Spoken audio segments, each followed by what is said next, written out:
Hi everyone, I'm Donna Stellhorn, your practical astrologer, and today we are talking about the full moon. It's on November 5th, it's at 13 degrees of Taurus, and these predictions are for Sagittarius or Sagittarius rising. I start with the full moon chart, and then because these are general predictions, I'm going to change this chart to a 0 Aries chart, and then I'm going to turn the chart until Sagittarius is on the ascendant.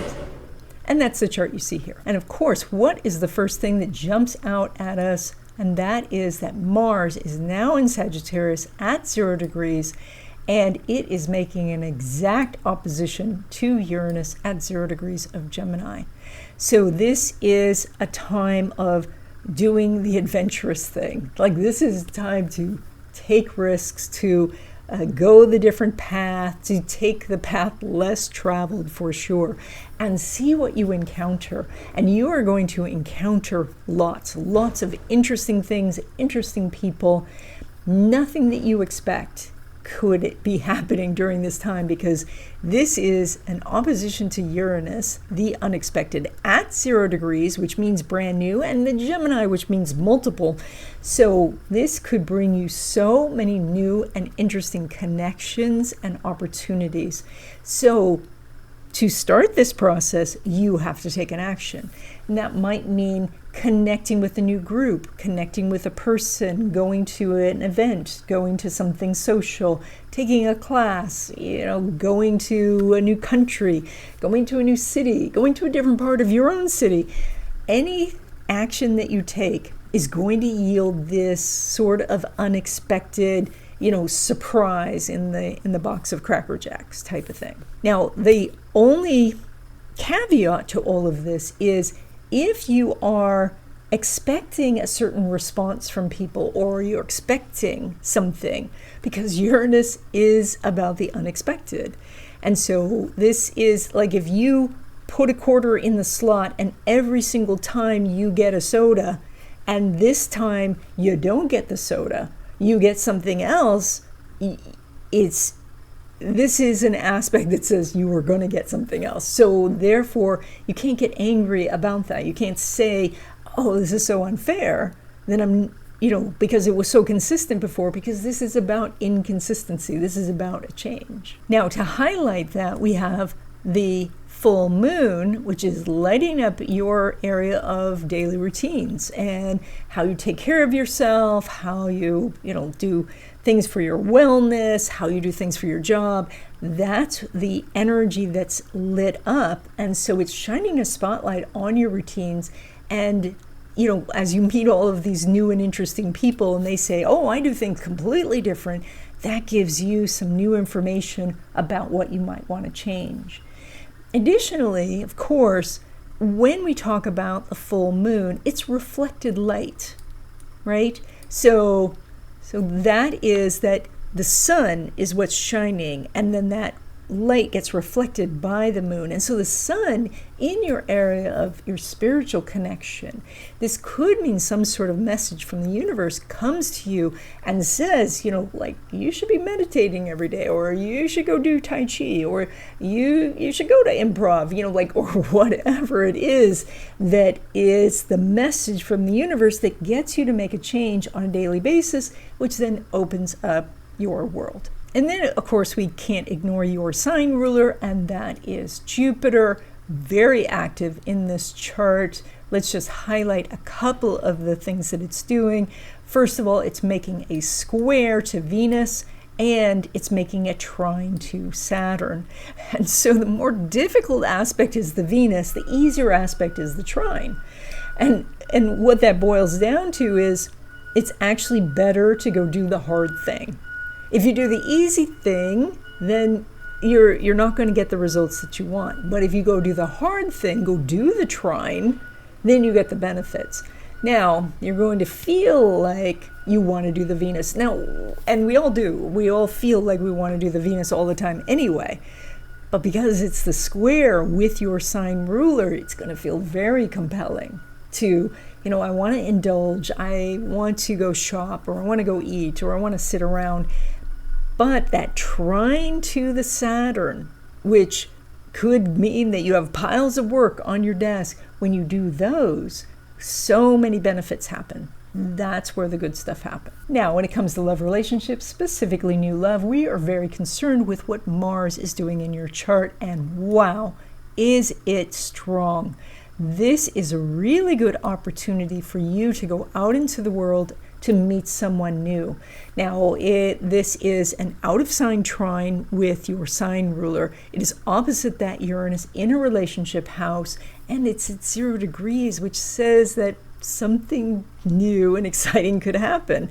Now, of course, during a full moon time, this is probably just a meeting and not the actual first date, which would take place outside the 2-week period.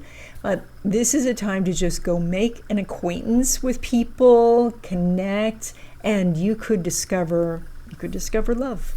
When it comes to existing love relationships, now we're looking at Mercury and its relationship with Jupiter, and right now they're not really talking. And that doesn't mean that you and your partner aren't talking. It means that you're doing your thing and they're doing their thing, and those things are not really blending right now. And so oftentimes relationships go through these periods where there's not a lot of connection between the two of you. You're just doing your stuff. If you're really trying to work on something together, keep this in mind. It's going to take some thought.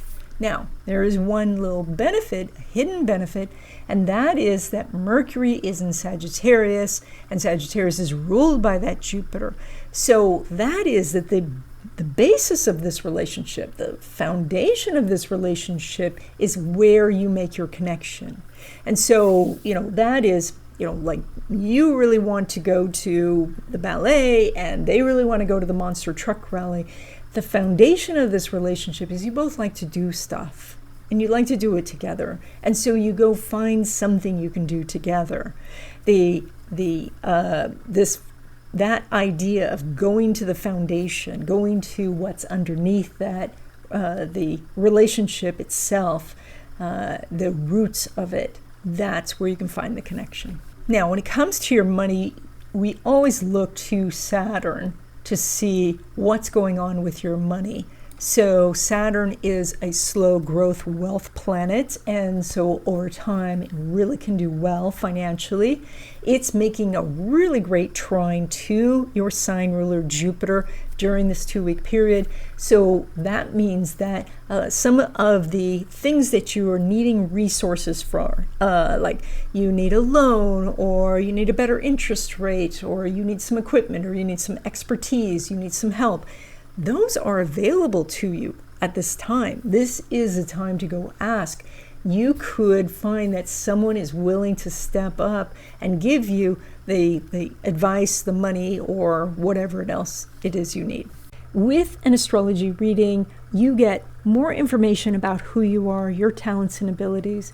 You get to see what obstacles are ahead, and you can get a game plan for how to get past those obstacles and find success. So if you're interested in having a reading, there's a link in the description. Now, when it comes to money from business or from investments, we're going to look at that relationship that Saturn has with the moon, or in this case, the lack thereof.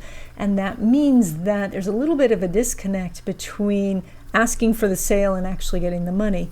That means that oftentimes the money comes outside the 2-week period. So what's happening here is you're probably getting the order, but there's a bunch of work you need to do. Then you get to ship and then you get paid. Or you find the investment, there's a bunch of work you need to do your due diligence, and then you invest, and it still takes a long time to get paid. So it looks like you're making about the same as usual. The Jupiter is still in your 8th house supporting you. That's fantastic. So you're probably nudging up over time. But this 2-week period shows that you're not making some big leap forward. You're about even. Now, when it comes to money derived from career, so that would be a paycheck, we are checking to see if Venus is making some sort of aspect to Saturn, and we have an inconjunct. An inconjunct energy means that someone has to make an adjustment.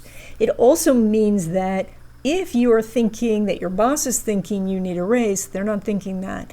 you need to introduce this idea. Or that your boss comes to you and says, I'm thinking about giving you a raise, and you're completely flabbergasted because you weren't thinking that they were thinking that. So that there's a little bit that you're just, not on the same page. And so any sort of communication about this is going to surprise one side or the other.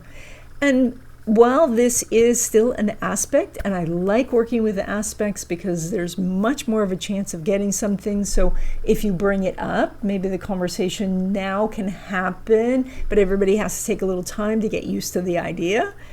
Otherwise, this aspect will line up much better in the future, and so you may just want to wait till outside this 2-week period. I just wanted to jump in really quick to say that my big class on predictions is coming up soon.